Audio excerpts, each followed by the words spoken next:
Assalamualaikum warahmatullahi wabarakatuh. Halo teman-teman semuanya, kembali lagi di podcast Cahaya Awal, tempat kita ngobrolin kisah-kisah bersejarah dari Islam dengan cara yang santai tapi penuh makna. Saya Mel dari Karvianti selaku host di sini, dan hari ini kita bakal bahas satu momen yang sangat penting dalam sejarah Islam, yaitu hijrah Nabi Muhammad SAW ke Madinah. Di sini juga udah kedatangan narasumber kita yang kece banget, Niken Aida. Gimana nih kabarnya hari ini? Waalaikumsalam warahmatullahi wabarakatuh. Sehat dan semangat karena hari ini kita akan membahas tema yang sangat spesial. Dan semoga para pendengar semua juga sehat ya. Amin. Oke deh, langsung aja mungkin bisa dijelasin dulu ya, kenapa sih Nabi dan para sahabat akhirnya harus hijrah dari Mekah dan Madinah?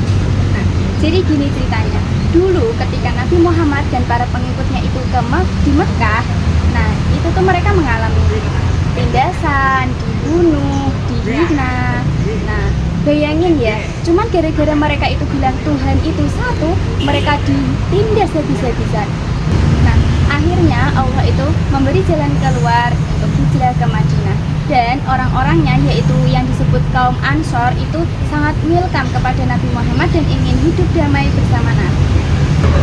Jadi Madinah itu kayak harapan palsu ya buat umat Islam saat itu.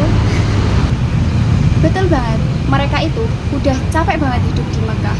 Nah, hijrah itu bukan sekedar pindah tempat, tapi juga pindah ke kehidupan yang lebih aman, beribadah dengan bebas, dan membangun masyarakat Islam dari nol. Nah, terus gimana tuh kronologi hijrahnya? Apa Nabi langsung cabut gitu? Enggak segampang itu.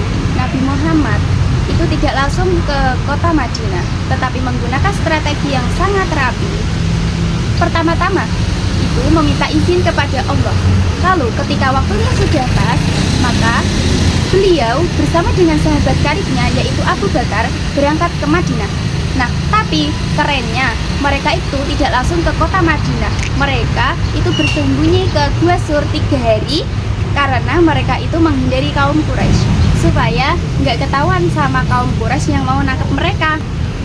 Gua Sur tuh yang waktu itu ada kisah laba-laba sama burung merpati itu kan ya? Nah, betul banget. Itu peristiwa yang sangat luar biasa.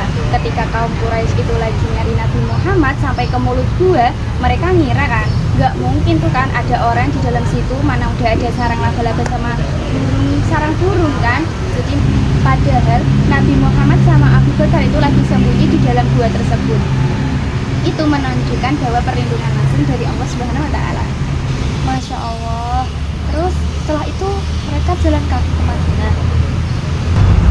Iya, perjalanan dari Makkah ke Madinah itu sekitar 400 km. Nah, mereka berjalan atau naik unta itu selama beberapa hari. Bayangin ya, mereka jalan 400 km. Bayangin aja ya zaman sekarang, 10 kilo aja udah ngos-ngosan itu kita ya.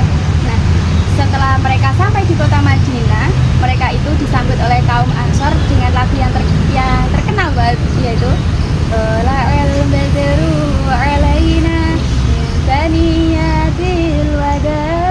Nah, mereka kaum Madinah itu atau kaum Ansor yang terkenal itu menyambut Nabi Muhammad itu sebagai penyelamat. Wah, merinding sih, jadi kayak titik balik banget ya buat umat Islam. Banget, karena dari hijrah ini kita tuh bisa mengambil pelajaran yang sangat banyak. Yang pertama, perubahan itu butuh perjuangan. Nah, hijrah itu tidak gampang. Nah, kita juga harus bisa keluar dari zona nyaman untuk menjadi sesuatu yang lebih baik. Yang kedua yaitu tawakal dan ikhtiar. Tawakal dan ikhtiar itu harus berbarengan. Nabi Muhammad nggak asal pergi gitu aja, tapi juga percaya kepada Allah yang membantunya. Nah, yang ketiga itu ada pindah demi Allah itu mulia. Hijrah itu bukan hanya sekedar pindah tempat satu ke tempat yang lain, tetapi juga pindah niat dari yang buruk menjadi baik. Masya Allah, keren banget ya. Terkadang kita juga berbicara dalam hidup sehari-hari, nggak mesti pindah kota, tapi bisa pindah dari malas ke rajin, dari cuek ke peduli, dari jauh ke deket sama Allah. Betul, hijrah hijrah itu nggak cuma sekali seumur hidup, tapi juga terus menerus setiap hari. Seperti itu. Terus menerus seumur hidup. Buat teman-teman pendengar, makasih udah dengerin sampai akhir. Jangan lupa follow podcast Cahaya Awal dan share episode ini.